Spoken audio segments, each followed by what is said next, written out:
So today I wanted to share how to make your own homemade ND filters like this.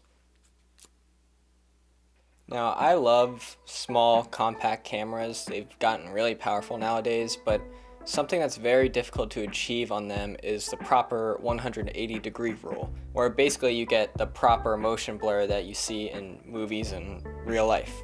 These little cameras in sunlight compensate by raising the shutter speed a lot to expose the image properly, but that also means you're losing all that creamy motion blur. Creating an ND filter like this is basically sunglasses for your camera that lets in less light so the shutter speed can be lower and allow for more motion blur, but also proper exposure. Now, making something like this is actually really simple. You just need a couple of tools. I just used a sheet of foam that I found at Michael's. I bought some 4-stop ND gel off Amazon, and then I just hot glued it together. It's really simple. First, you want to trace out the lens of whatever camera you're using. It could be a point and shoot, it could be a drone, smartphone, but in this case, it was my GoPro. So after you traced it out onto the foam, you want to cut out that tracing. Once you've done that, you want to get your camera and make sure that your lens fits nice and snug. Once you're confident with your cut, you can then cut out the rest of the foam sheet so it's an independent piece. Once again, make sure it fits right. Next step is cutting from the ND gel. You basically want to use the foam piece that you cut as a reference for the sizing.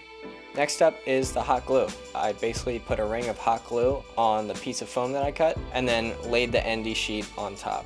I flattened it out so there are no weird wrinkles or strange reflections when you actually put a camera lens in there. Then let it dry and test it out one more time. I trimmed a little more excess foam and ND off the edge just to make it cleaner and more compact.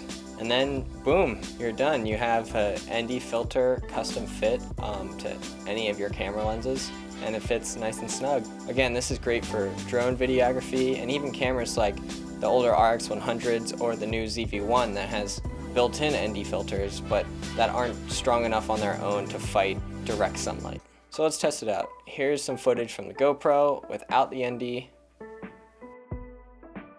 and here's some footage with it on. Now here's some from the RX100 with internal ND, still at about 1/1000th of a shutter. And now here's with the external ND on top of that, following the proper 180-degree rule. Couple of observations. I noticed with this particular ND, it makes a greenish tint, which isn't that big of a deal. I don't mind that, but this was pretty cheap ND, and I'm sure you can find more accurate ND elsewhere. Also, your footage just isn't going to be that sharp, so obviously if you're pulling stills from video and stuff like that, you want your shutter speed to be high so it's nice and crisp, but the soft, creamy look to the footage is what I was going for anyway to make it more cinematic, so just a couple things to consider.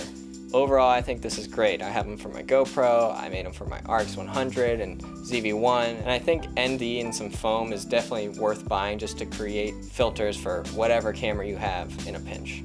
So I hope this was helpful to videographers and GoPro users and drone operators out there, just to get your footage easily and cheaply closer to that cinematic feel. Thanks for watching, see you next time.